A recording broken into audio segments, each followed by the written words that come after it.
வணக்கம். புது புது அர்த்தங்கள் உங்களை அன்புடன் வரவேற்கிறது. இன்றைய புது புது அர்த்தங்கள் நிகழ்ச்சியில் கலந்து கொண்டு தங்களுடைய கருத்துக்களை நம்மோடு பகிர்ந்து கொள்வதற்காக பத்திரிகையாளர் ஞானி அவர்களும் மனிதநேய மக்கள் கட்சியின் தலைவரும் சட்டமன்ற உறுப்பினருமான பேராசிரியர் ஜவஹர்லா அவர்களும் நமது அரங்கத்திற்கு வந்திருக்கிறார்கள். முதலில் செய்தியும் உணர்வோம்.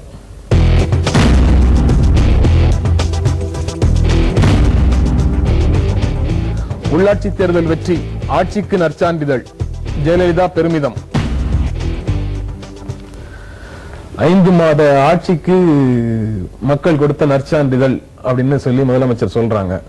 உள்ளாட்சி தேர்தல் பொதுவாக மாநில ஆட்சியின் மீது மக்கள் அளிக்கும் தீர்ப்புன்னு எடுத்துக்கொள்ள முடியுமா? தமிழகத்தில் நீங்க பாத்தீங்கன்னா 1996க்கு பிறகு நடைபெற்ற உள்ளாட்சி தேர்தல்கள் அனைத்திலும் சட்டமன்ற தேர்தல் நடைபெற்று முடிந்த சில மாதங்களிலேயே உள்ளாட்சி தேர்தல் நடைபெறுகிறது. 1996 திமுகவுக்கு நற்சான்றிதழ் கொடுத்தாங்க, 2001 அதிமுகவுக்கு, 2006 திமுகவுக்கு, இப்போது 2011 மீண்டும் அதிமுகவுக்கு நற்சான்றிதழ் கொடுத்திருக்கிறார்கள். அந்த வகையில இது ஒரு நற்சான்றிதழ் தான். சட்டமன்ற தேர்தலுக்கும் உள்ளாட்சி தேர்தலுக்கும் நடக்கக்கூடிய கால இடைவெளி மிகவும் குறுகியதாக இருக்கிறதுனால இதே போன்று சட்டமன்றத்தில் வெற்றி பெற்ற அதே கட்சிக்கு கிடைக்குதா? அதுதான் உண்மை. காரணம் என்னன்னா, இந்த 4 மாத காலம் இது ஒரு கட்சி எந்த அதிருப்தி ஏற்படுவதற்கான கால அவகாசம் கிடையாது. 1 ஆண்டு 2 ஆட்சி நடந்த பிறகுதான் ஒரு ஆன்டி இன்கம்பன்சி மூடு சொல்றோம் இல்லையா, மக்களுக்கு ஆட்சி மீதான ஒரு அதிருப்தி உணர்வு, அது வருவதற்கு ஒரு 2-3 ஆண்டுகள் எப்பவுமே ஆகும். முதல் 3-4 மாதங்கள் எல்லாம் எந்த ஆட்சிக்குமே எந்த கட்சி வந்தாலுமே அவ்வளவு சீக்கிரமாக மாறக்கூடிய வாய்ப்பு கிடையாது. ஆனால் இதை நான் எப்படி பார்க்கிறேன்னா, சட்டப்பேரவை தேர்தலுடைய நீட்சியாக தான் நாம் இதை பார்க்க வேண்டும். அதை விட இன்னொரு நீட்சி தான். அடுத்த செய்தியை பார்க்கலாம். ஆளும் கட்சி வெல்வது புதுமை அல்ல, கருணாநிதி. முதல் செய்தி என்ன பார்த்தோமோ அதனுடைய நீட்சியாக இதுவும் இருக்குது. ஆளுங்கட்சி வெல்வது புதுமை அல்ல அப்படின்னு சொல்றாரு. நம்ம இப்போ வரலாற்றுல இப்ப சமீப காலம் அந்த 3 உள்ளாட்சி தேர்தல் வரலாற்றுல எதிர்கட்சிகள் வெற்றி பெற்றதற்கான வாய்ப்பு இல்லை, வெற்றி பெறவில்லைங்கிறத வச்சு ஆளுங்கட்சி வெற்றி பெறுவது புதுமை அல்லன்னு சொல்லி அந்த தேர்தல் வெற்றியையோ அல்லது அதிலிருந்து எதிர்கட்சி கற்றுக்கொள்ள வேண்டிய ஒரு பாடத்தையோ சுருக்கிட முடியுமா? இல்ல, சுருக்க முடியாது. இன்னொன்னு, அவர் இது தலைவர் ஒரு பக்கம் இப்படி அந்த கட்சியில சொல்றாரு, இன்னொரு பக்கம் அதே கட்சியில மேயர் வேட்பாளராக இருந்த மா சுப்பிரமணியமும் ஸ்டாலின் இவங்க எல்லாரும் ஏராளமான வன்முறை நடந்தது, தில்லுமுள்ளு நடந்தது, அதனாலதான் நாங்க தோத்தோம் அப்படின்னு அவங்க இன்னொரு பக்கம் சொல்லிட்டு இருக்காங்க. அப்ப ஆளுங்கட்சி வெல்வது புதுமையா இல்லைங்க, இதுக்குமே முரண்பாடு இருக்கு இல்லையா? அது அவர் ஒரு சாதுரியமான மொழி எப்போதும் கையாளக்கூடியவர் இல்லையா, அதெல்லாம் சொன்னதை மட்டும்தான் அதை பார்க்கணும். திமுக தலைவருடைய கருத்து பற்றி உங்களுடைய பார்வை?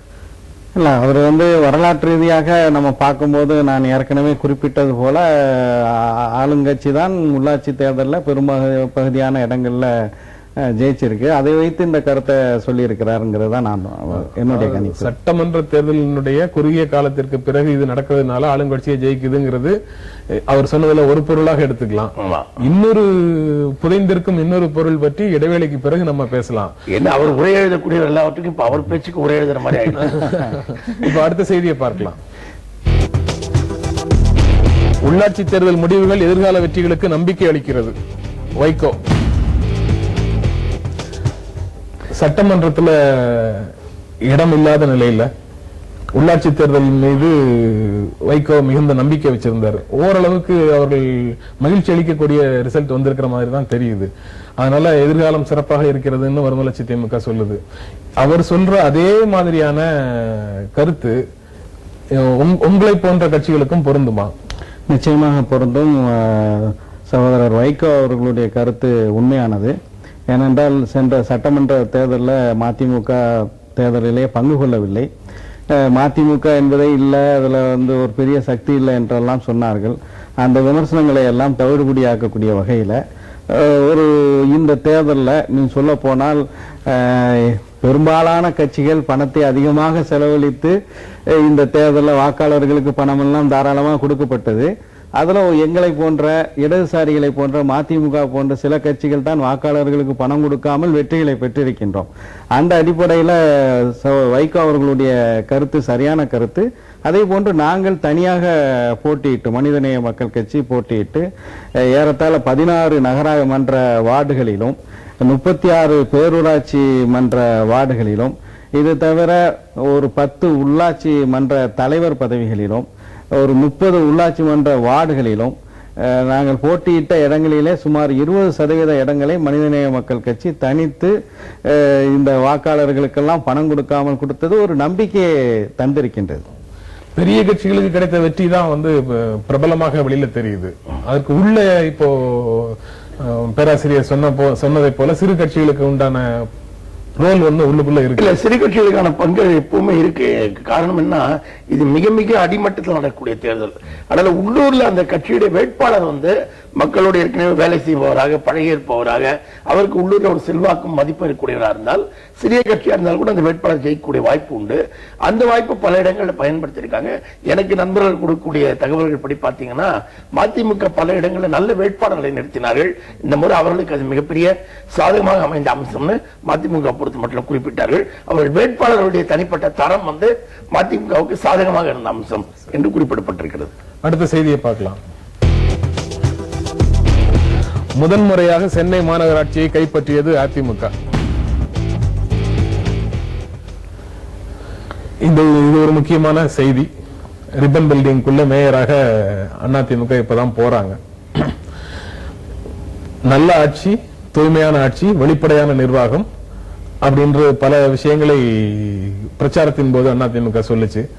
அந்த சைதை துரைசாமி தனிப்பட்ட முறையில மிகச்சிறந்த வேட்பாளர்ங்கிறத நீங்க பல இடங்கள்ல சொல்லிட்டும் இருக்கீங்க. நேற்று முடிவுகள் வந்ததுக்கு அப்புறமா சொல்றீங்க.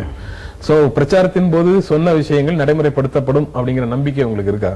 இல்ல, இது முழுக்க ஒரு தனிநபர் கையில மட்டுமே இருக்கக்கூடிய விஷயமா நான் பார்க்கல. இந்த முறை சென்னை மேயர் தேர்தலை பொறுத்து மட்டும் ரொம்ப ஆச்சரியமான விஷயம் என்னன்னா, 2 பிரதான கட்சிகளுமே நல்ல வேட்பாளர்களை தான் நிறுத்தினார்கள். மா சுப்பிரமணியத்தின் மீதும் எந்த விதமான பெரிய குற்றச்சாட்டுகள் எதுவும் அவருடைய காலகட்டத்தில் வரல. அவர் வந்து மக்களோடு நேசமாக இருக்கக்கூடிய ஒரு மேயராகத்தான் அவர் பெயர் எடுத்திருந்தார். அதனால 2 right man in wrong parties நான் சொன்ன மாதிரி சேது துரைசாமியும் சரி மா சுப்பிரமணியமும் சரி right man in wrong parties அமைஞ்சிட்டாங்க. ஆனா அவங்க 2 பேருமே நல்ல வேட்பாளர்கள் நல்லது. வாக்காளர்களுக்கு 2 நல்ல வேட்பாளர்களை தேர்ந்தெடுப்பதுங்கிறது நல்ல விஷயம். 2 மோசமான வேட்பாளர்கள் இருந்து ஒருத்தரை தேர்ந்தெடுப்பதை விட 2 நல்ல வேட்பாளர்கள் ஒருத்தர் தேர்ந்தெடுப்பது நல்ல விஷயம். சைதை துரைசாமி வந்து ஏற்கனவே வந்து இதுவரைக்கும் அவர் எந்த பதவியும் இல்லாதவர். அவர் எம்எல்ஏவா இருந்திருக்கிறாரே ஒழிய நிர்வாக பதவிகளில் அவர் வரைக்கும் இருந்ததில்லை. அதாவது அவருக்கு தனிப்பட்ட முறையில் ஒரு பெரிய சவால் சொல்லலாம். அதாவது ஏற்கனவே ஒரு அறக்கட்டளை நடத்தி சிவில் சர்வீஸ்க்கு மாணவர்களை தயார் செய்கிற ஒரு அனுபவம் இருக்கிற காரணத்தினால அதை கொண்டு வர முக்கியமான விஷயம் சரியான அதிகாரிகளை தனக்கு தேர்ந்தெடுத்து கொண்டு வைத்துக் கொள்வது தொடர்ந்து முக்கியமா இருக்கு. பாத்தீங்கன்னா இதற்கு முன்பு ஸ்டாலினுக்கு ஒரு நல்ல பெயர் சென்னையில கிடைத்ததுக்கு பாத்தீங்கன்னா கூட ராதாகிருஷ்ணன் போன்ற ஒரு அதிகாரி அவரோட இருந்தது ஒரு பக்கபலமாக இருந்த மாதிரி சரியான அதிகாரிகளை தேர்ந்தெடுத்துக் கொண்டு வேலை செய்கிற போது நிச்சயமாக செய்ய முடியும் நான் நம்புறேன். திராவிட முன்னேற்ற கழகம் தன்னுடைய செல்வாக்கை சென்னை மாநகரத்தை பொறுத்த வரைக்கும் படிப்படியாக இழந்து வந்ததுக்கு என்ன காரணம் இருக்க முடியும்? குறிப்பாக வந்து சென்ற மாநகராட்சியில நம்ம நண்பர் ஞானி அவர்கள் குறிப்பிட்டது போல மேயராக இருந்த மா சுப்பிரமணியம் அவர்கள் மீது மக்கள்கிட்ட எந்த விதமான அவப்பேரும் கிடையாது.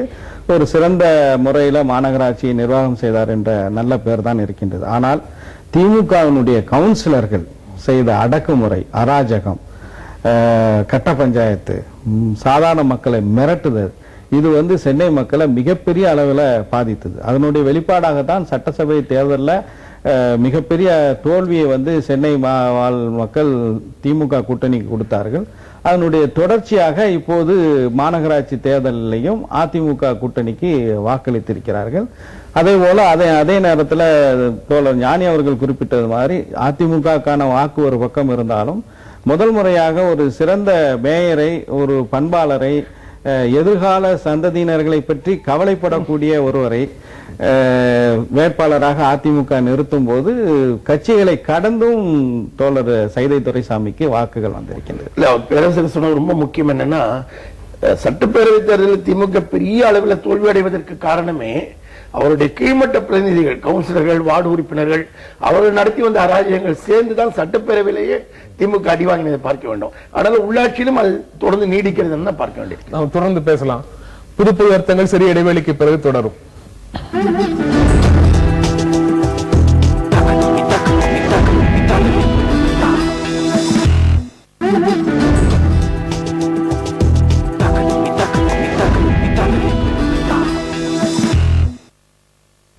புது புது அர்த்தங்கள் மீண்டும் தொடர்கிறது. உள்ளாட்சி தேர்தல் முடிவுகள் வந்துருச்சு. அந்த முடிவுகள் நமக்கு எந்த விதமான செய்தியை சொல்கின்றன அப்படிங்கிறத பார்க்கலாம். அதை பற்றி எல்லாம் விரிவாக பல இடங்கள்ல விவாதிச்சுட்டு இருக்கோம். ஆனால் இந்த செய்தி, இந்த முடிவுகளில் இருந்து நாம ஜனநாயகத்துக்கு அவசியமான விஷயங்களாக நாம் எடுத்துக்கொள்ள வேண்டிய பாடம் என்ன, அதுல இருந்து சிறிய கட்சிகள் ஜனநாயகத்துக்கு தங்களுடைய பங்களிப்பை அதிகரிக்க செய்வதற்கு இந்த தேர்தல் முடிவுகள் அவர்களுக்கு என்ன பாடங்களை உணர்த்துகிறதுங்கிறதெல்லாம் பத்தி பேசலாம். அதற்கு முன்னால இந்த தேர்தல் முடிவுகள் தொடர்பாக இன்று செய்தித்தாள்கள்ல வந்திருக்கிற செய்திகளை முதல்ல பார்த்திடலாம்.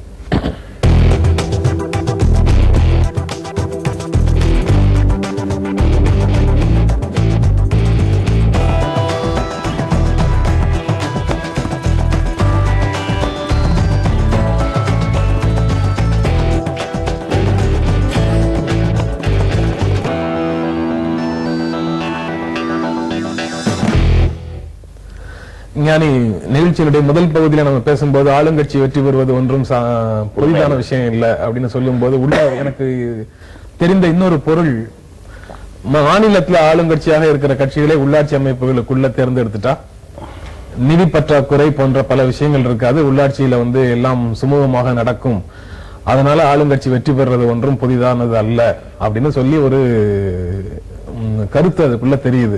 இதைத்தான் பெரிய கட்சிகள் மாநிலத்தில் ஆட்சிக்கு வரும்போதெல்லாம் பிரச்சாரமும் செய்கின்றன.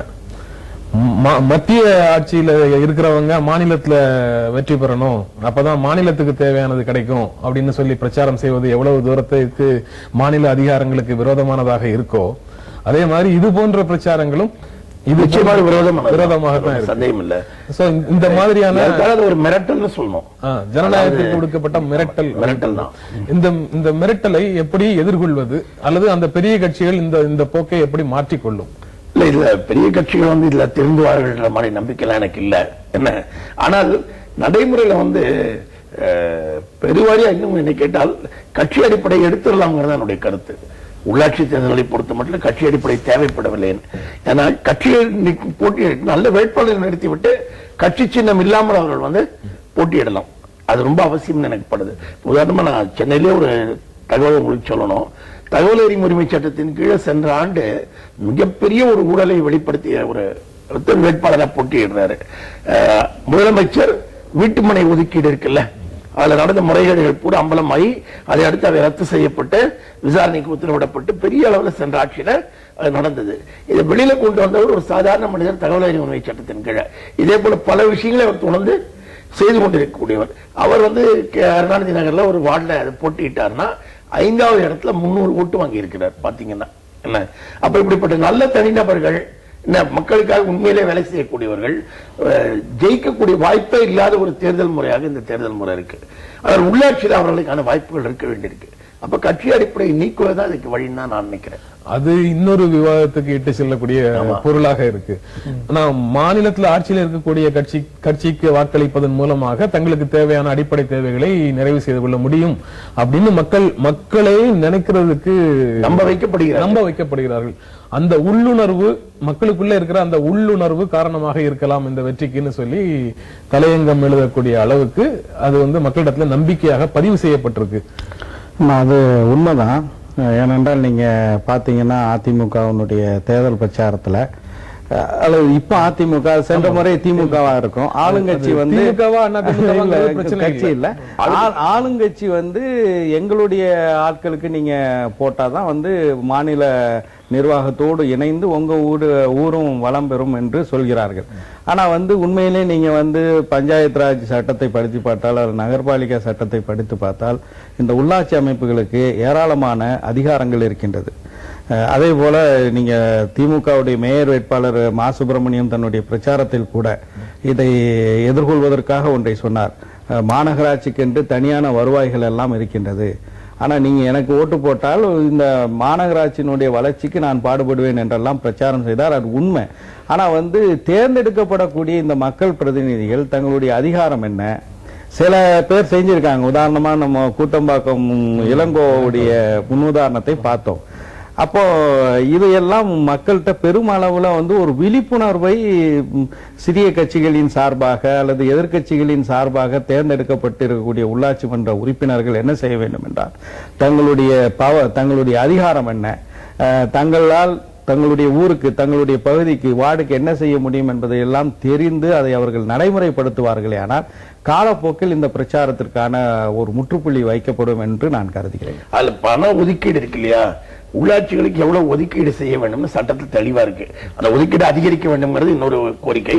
ஆனா இவ்வளவு ஒதுக்கீடு இருக்கு, ஆண்டுகள் இவ்வளவு பணம் ஒதுக்கின பிறகு செலவு செய்ய போறது அவங்க தான். ஆனால் அது அரசாங்கம் ஒதுக்க மாட்டேன் என்று மறுக்க முடியாது. சட்ட ரீதியான பாதுகாப்பு இருக்கு அந்த நிதி ஒதுக்கீட்டுக்கு. அதுக்கப்புறம் இந்த பிரச்சாரம் எங்கேருந்து வருது? இல்ல, இது பல பிரச்சாரங்கள் உண்மையான சட்ட நிலைமை மக்களுக்கு தெரியாமல் இருக்கிற காரணத்தினாலதான் வெற்றி பெறுகின்றன. உண்மையான சட்ட நிலைமை தெரிஞ்சா மக்கள் அதை பொருட்படுத்த போறதில்ல. நீ விரும்பினால் விரும்பாட்டாலும் இவ்வளவு பணம் ஒதுக்கிதான் ஆனா எங்க ஊராட்சிக்கு அப்படிங்கிற நிலைமை இருந்தா அது மக்கள் பொருட்படுத்த போறதில்ல. அந்த தகவலே மக்களுக்கு தெரியாது. அது ஓரளவுக்கு மக்கள்கிட்ட முழுமையாக மக்கள் இந்த பிரச்சாரத்தால அடித்து செல்லப்பட்டார்கள் என்று சொல்ல முடியாது. உதாரணமாக நான் என்ன சொல்ல வரேன்னா, எங்களுடைய தொடர்ந்து பேசலாம். புது அர்த்தங்கள் சிறிய இடைவெளிக்கு பிறகு தொடரும்.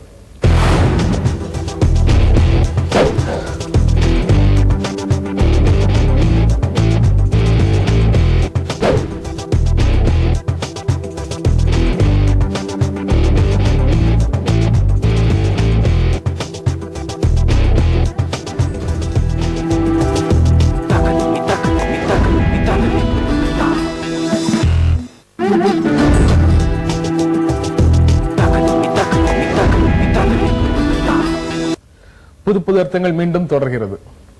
பேராசிரியர், நீங்க இடைவெளிக்கு முன்னால சொல்லிட்டு இருந்தீங்க, மக்கள் பெரும்பாலும் இந்த கருத்துக்களால் முழுவதுமாக இழுத்து செல்லப்பட்டார்கள் சொல்ல முடியாது அப்படின்னு சொன்னீங்க. ஆமா, எந்த அடிப்படையில்? காரணம் பாத்தீங்கன்னா 125 நகரமன்ற தலைவர்கள்ல ஆளுங்கட்சி அதிமுக 84 இடங்களில் தான் வெற்றி பெற முடிந்திருக்கின்றது.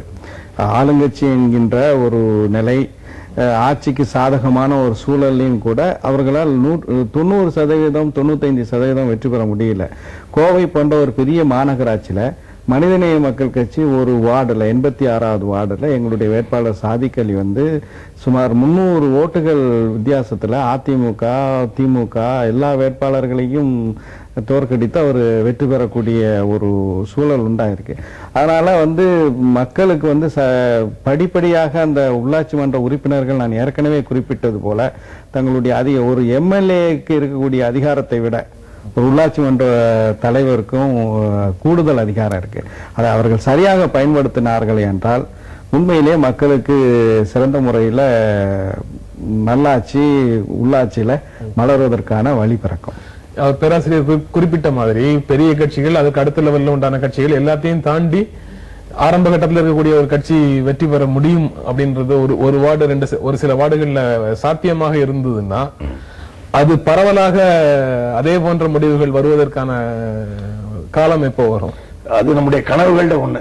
அப்படித்தான் இன்னைக்கு அதை குறிப்பிட வேண்டியிருக்கு. ஆனால் இது எப்போ வர முடியும்னா, உங்களுக்கு பெரிய சிக்கல் இந்த தேர்தலில் பலரும் குறிப்பிட்ட சிக்கல் என்னன்னு பாத்தீங்கன்னா, பல வார்டுகள்ல வாக்காளர்களுக்கு யார் வேட்பாளர்கள்னே தெரியாது. மொத்தம் எத்தனை வேட்பாளர்கள் நிக்கிறாங்க, யார் யார் நிக்கிறாங்க, இந்த விவரங்களே நீங்க வாக்குச்சாவடிக்கு போய் தான் அந்த பட்டியலை பார்க்கக்கூடிய சூழ்நிலை இருக்கு, யார் நிக்கிறாங்கன்னு.